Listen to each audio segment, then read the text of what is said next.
एक आदमी जो जीवन भर राम नाम जपता रहा, अब वो बूढ़ा हो चुका था। बूढ़ा ही नहीं हुआ था बल्कि इतना कमज़ोर हो चुका था कि अपनी जगह से बिना किसी सहारे के उठ भी नहीं पाता। ऐसी स्थिति में भी उसने कभी राम नाम को अपने से अलग नहीं होने दिया। वो पूरा दिन मन में राम नाम लेता रहता। राम नाम की वजह से उसे अपनी तकलीफ को सहन करने की शक्ति मिलती।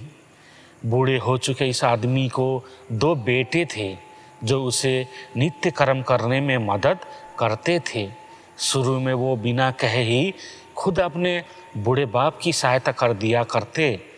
फिर धीरे धीरे जब बाप खुद बुलाता तब आते, लेकिन जैसे जैसे वक्त बीतता गया तो वो 2-3 बार बुलाने के बाद ही मुश्किल से आते और कभी कभी रात को ना भी आते। अब हालात ऐसे हो चुकी थी कि अक्सर बूढ़ा बिस्तर गंदा कर दिया करता और जब तक उसके बेटों से सहायता ना मिलती ऐसे ही गंदे बिस्तर पर पड़ा रहता।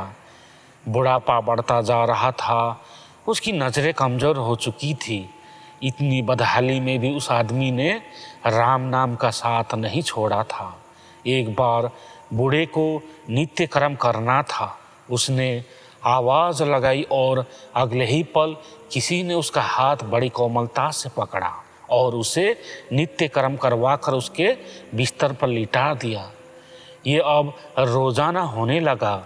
जब भी बूढ़ा आवाज़ देता, अगले ही पल उसकी मदद करने के लिए कोई आता और उसे उसके सारे काम करा के वहाँ से चला जाता।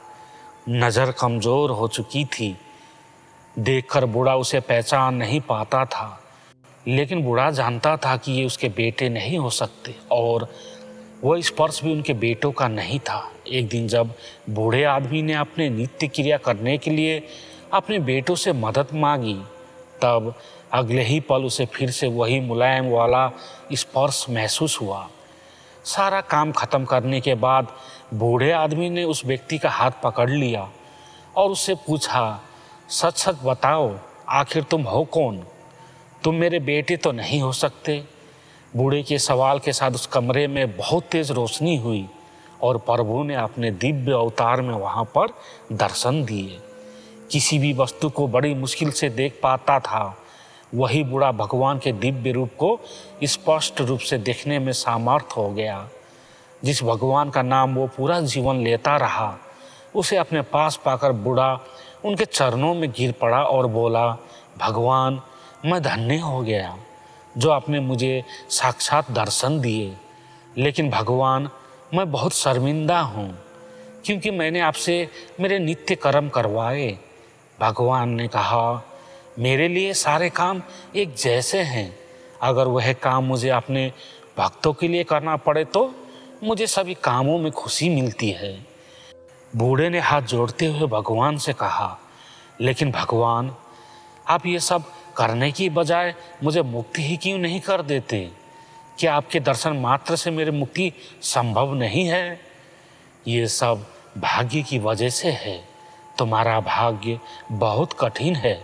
अगर मंद होता तो मेरे दर्शन मात्र से तुम मुक्त हो जाते। मैं चाहूँ तो तुम्हें अभी मुक्त कर सकता हूँ, लेकिन फिर अगले जन्म में तुम्हें भाग्य भोगने के लिए आना ही पड़ेगा। इसलिए मैं तुम्हें खुद तुम्हारा भाग्य काट कर मुक्त करवाने के लिए सहायता कर रहा हूँ।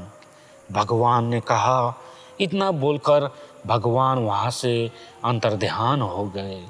कुछ महीने और काफ़ी तकलीफ भोगने के बाद आखिरकार उस बूढ़े आदमी को मुक्ति मिली।